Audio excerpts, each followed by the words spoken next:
Hello and welcome to the Fishing Guide Podcast. I'm your host, Brad Wiegman, and we have some special guests. We got 3 people in the studio today. We're pretty excited about because they're all part of the University of Arkansas Bass Fishing Club. They've been here before, but we have some different guys that are on the team. And so we'll start to my left. Ben's here. Ben, tell us a little bit about yourself. Yes, sir. My name is Ben Burnett. I'm a senior. I'm an ag business major, and I've been on the team for 4 years now, and fished a decent amount of tournaments, but had a really great experience so far. It's right. Awesome. Carter's here. He's been here. He's like the old timer. Pretty soon he's just going to show up and he's going to help me do the show. So. He's a veteran. You know, my name is Carter Welch. I'm from Katy, Texas. I'm a senior as well. I'm a marketing major. Been on the team for this my 4th year. We just last season we've been rocking and rolling. Yeah, there you go. And I'm gonna get it right, Chandler, right? That's it. That's right. Yeah. I'm Chandler Holcomb. I'm from Benton, Arkansas, and I'm a senior as well, ag business major. Been on the team since freshman year, 2019. So. Tell me how that goes, that you're the Arkansas strong here, and here these Texas boys come in here. And you think they're going to catch fish, right? They outnumber us, but they've got a good practice field down there in Texas, so a little bit better than around here. Oh, yeah. So let's talk about the club. When you're part of the club, how do you know when you're going to fish tournaments? How does that all happen? Do you have meetings? Yeah, we have a meeting about usually starting off each semester, and then one kind of in the middle, and then maybe one at the end, just to kind of brief people on what's happening, what tournaments are available, and answer any questions mainly. Right. Is there a membership fee? How does that work? There is. So you pay dues through the University Recreational Center when you're a student, and then those dues go towards you get a jersey. And then you get help like with hotel and oil and all those, your boat maintenance fees sometimes, depending on the tournament, how many people are going, what our budget is, and stuff like that. So did you bring your own boat from down that way? I do not keep it up here. I just drive home and get it before every event. And it's not far. Keep it a couple hours from here. So the event, they're on the weekends, right? Yes. Most of the time, Yes. Yeah, most of the time. So you don't get out of school. Oh, yeah, we'll get out of school. We get excused. And if we don't, we're going to go anyway. Yeah. So, Oh, yeah. Exactly. I like that. Yeah. I like that idea. Because that would be an issue, wouldn't it? Trying to, if you don't know, the University of Arkansas has no parking. So I guess I can go out on a limb and say that. And so, absolutely. There's really not a place to be putting your bass boat. Not at all. That's really all we're missing as a team is whether it's a sponsor or just someone like an alumni or someone to help the members store their boat. I mean, as far as tournament fishing goes, there are tournaments that we could have like 4 or 5 more boats and teams at, but the struggle is their boat's in Dallas, but the tournament's in Missouri, so you're not going to go back to Dallas to go to Missouri. Right. So that's one of the big issues that we've come across the last few years that we've been trying to solve, and that's probably been our biggest priority my biggest priority the last few months is trying to figure that out. Right. So give us. Have you set your schedule up for this year? Mm-hmm. The schedules run through it. The schedule's kind of set, and different people are fishing different stuff as there's a bunch of different trails going on. But we got the Bassmaster Trail. They just kicked off with Harris Chain. They got that this week. Okay. Then Cherokee Lake. Right, in Tennessee. I want to say in a month. Yeah. Something like And that. then there's the Red River in Louisiana. And I believe there's one more in Alabama, one of the Alabama lakes, but I want to say it's Hartwell, but I could be wrong. But that's in South Carolina. Yeah. So it's probably down that way, Lay Lake or one of those. I think it is Lay Lake. Off Gunnersville. The wild card is on Lay Lake in Lay June, Lake. I believe. So. Oh, yep. So that's good. And so you guys go to that. Won't you have some local tournaments that are like off Beaver Lake and stuff? We've been doing this past semester. We've kind of got it kicking since COVID. We used to do a bunch of club tournaments, and then COVID kind of ruined a lot of that. But now we've been getting back and doing like team derbies, like every Thursday night, where buy-in's only like $20, and it's like 2 to sundown, and biggest 5, just normal tournament. But we don't do a lot of like official tournaments here on Beaver. I know some guys fish the tournament trail up here, but a lot of the time, a lot of our guys are traveling. The CBTT, the Texas Collegiate Trail, they've been rocking and rolling. They're doing really good this year. We just got back from a tournament on Rayburn this last week. Wow. And they got one on Ivy coming up. They got one on Palestine this summer. Lake of the Pines. And Texoma coming up. Great places to go fish until you got to Texoma. Texoma's You were doing really good. You're like big bass and big stringers, and then you got there. Yeah, They got smallmouth and stuff there. It's just a lot different reservoir compared to the other ones that you mentioned. So being part of the University of Arkansas Fishing Club, that gets you into that collegiate down in Texas then? Is that it? That's your step into it? Yes. So Yes. I got you. We also have the Arkansas Collegiate Series, which is the fall circuit for our state. There's 4 tournaments, and so that's every fall. So that the local tournaments kind of are tough to get a hold of in the spring, but we do most of that in the fall.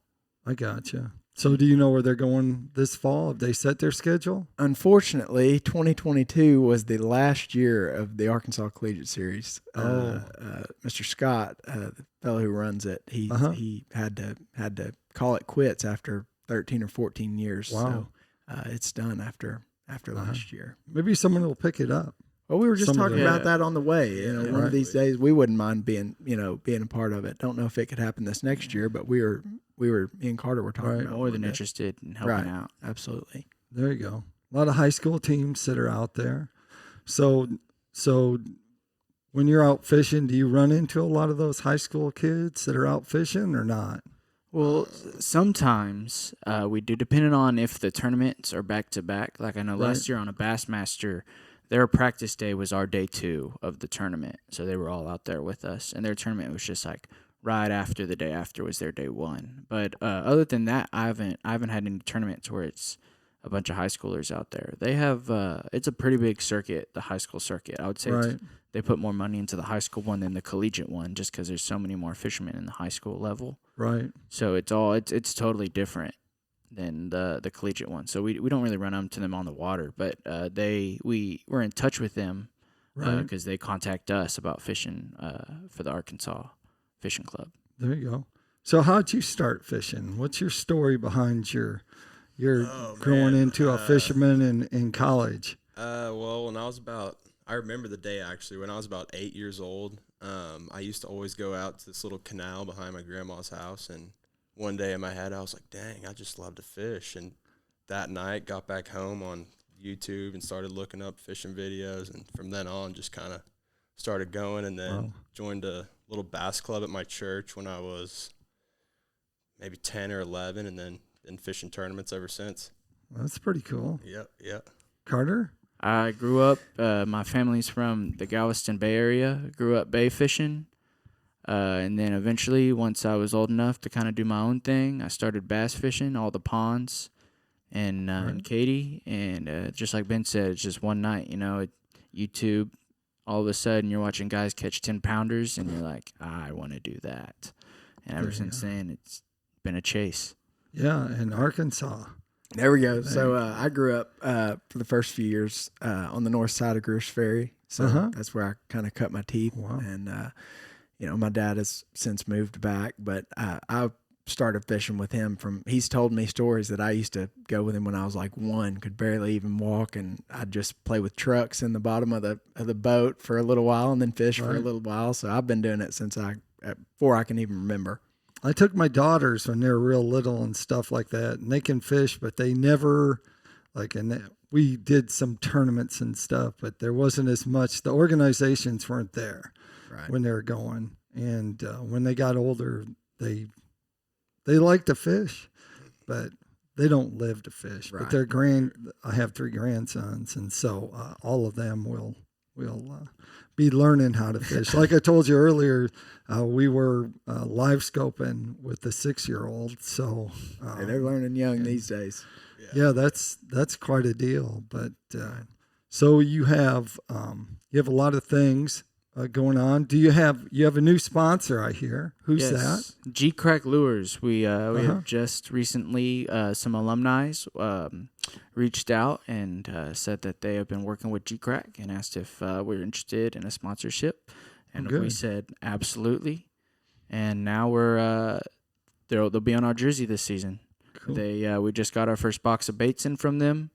Shout out Kazuki for that box. It was awesome, full of plenty of baits, tons of fantastic lures, and we're just excited to get out there and catch hopefully some studs on them.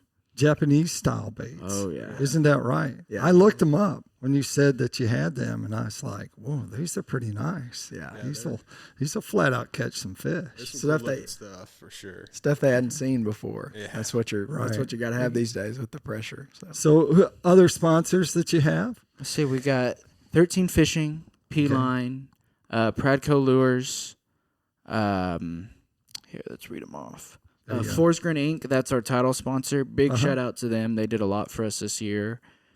Castle Hill Mortgages, they're out of Dallas. Real Heel. Oh, that's not a sponsor. Yeah, it is. Oh, okay, yeah. There you go. Yeah. And 13 Fishing, I believe that's it. Yeah, I think that's the majority of it.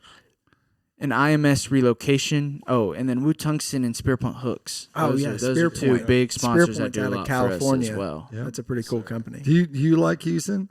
Spearpoint? Yeah. Oh yeah, I do. Yeah. It's a cool concept for sure. The way that they look and stuff, it's a cool concept. Right. They've been around ICAST and all those places. Right. So a lot of these places, are they in Texas then? Mm-hmm. A lot of them are like our sponsors might be family-owned businesses, and their son or daughter might be on our team, and they're just helping us out.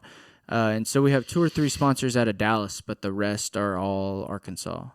I believe Forsgren's Fort Smith, if I'm not mistaken. They're a big construction company out of Fort Smith. Right. So number of people you have on your team? Oh, Do you have a number? On the team, I would say we have about 40 people, and about, I want to say, 15 to 20 people who fish tournaments pretty frequently. I got you. Yep. Right.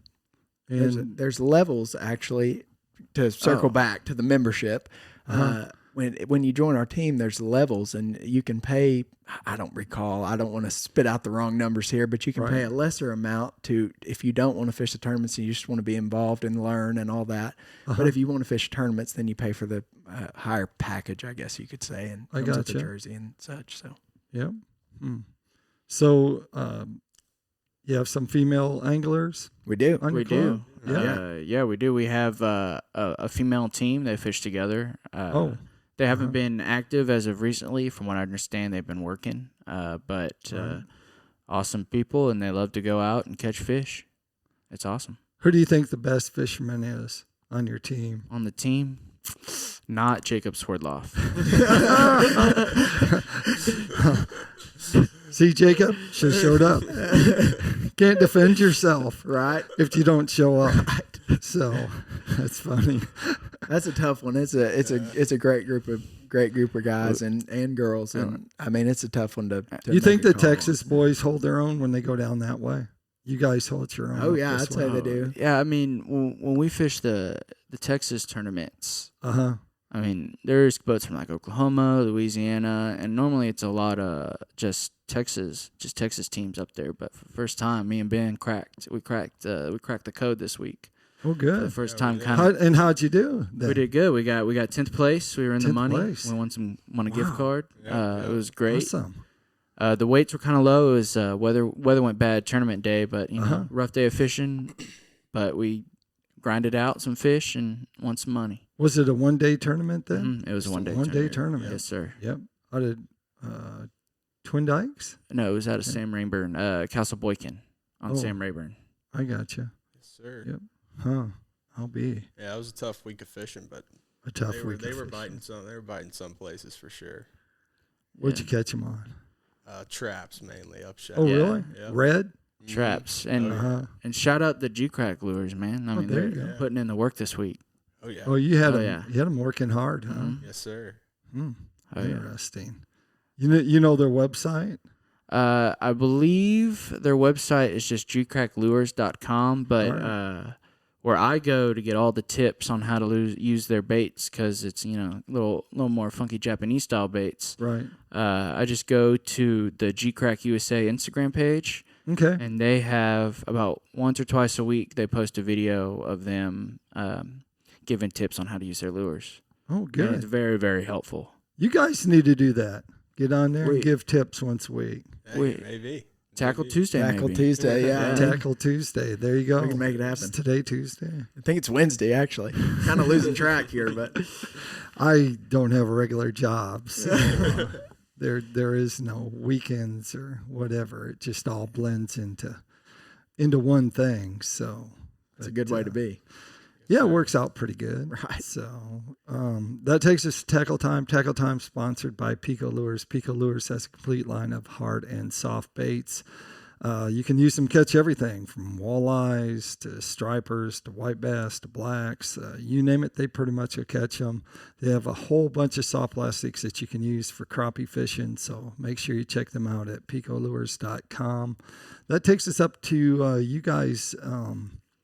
Tell us, you have sponsors right now, but what if someone's out there and they're listening and they want to help you out? They want to be a sponsor. How do they go about doing that?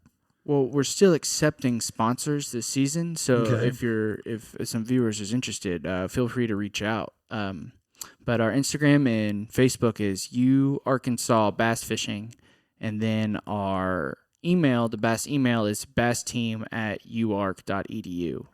Okay. And that'll be the easiest way to get a hold of us. If you DM'd on Instagram, I would assume it might be replied faster. I was about to say the same. Yeah, Instagram's definitely the best way. Instagram's the way to Instagram's go. the way to go. That's Did you guys post pictures of your fish when you're up on stage? We From, did. Yeah, we did Yep, on we the got on the a page. Rayburn? Mhm. Yes, sir. Oh, there you go. Well, good. So make sure you check that out. See how those fish look. I actually forgot a sponsor. One of our newer ones is Bahio Glasses. Oh, yeah. Oh yeah. They're one of our newer Got them right there. partners, and they have quickly become one of our better sponsors and more helpful sponsors, and we are Right. so thankful for them doing everything they've done for us this season. Actually interviewed the owner of it. Did an Oh, interview and have a YouTube video on that, so you can check their glasses out. More of it if you want to find out from the guy, the owner himself. He does look like he lived on the beach for quite a while. So, but he does. Their glasses, they're different, but they very protective and have the ones I got have a very wide lens on them, so they go down farther. So that's good, I think, for when you're live scoping, when you roll your eyes down compared to that gap that's in between there and having to look through that bar. So that was the one reason why I actually like them. Yeah, they've quickly made a huge dent in the market with their price point. All their sunglasses are the same, same price, all the same colors. I mean, there's like each sunglass you could make like 20 different ways. Right. Each pair, really which cool. is Yep. phenomenal. Good stuff. All right. Well, that takes us to the end of the show. Appreciate you being on the show. Make sure you get in touch with them if you want to be a sponsor, you want to help them out. So get in touch with them. And like I always like to end the show, make sure you keep your hooks sharp and your lures in the water. Absolutely.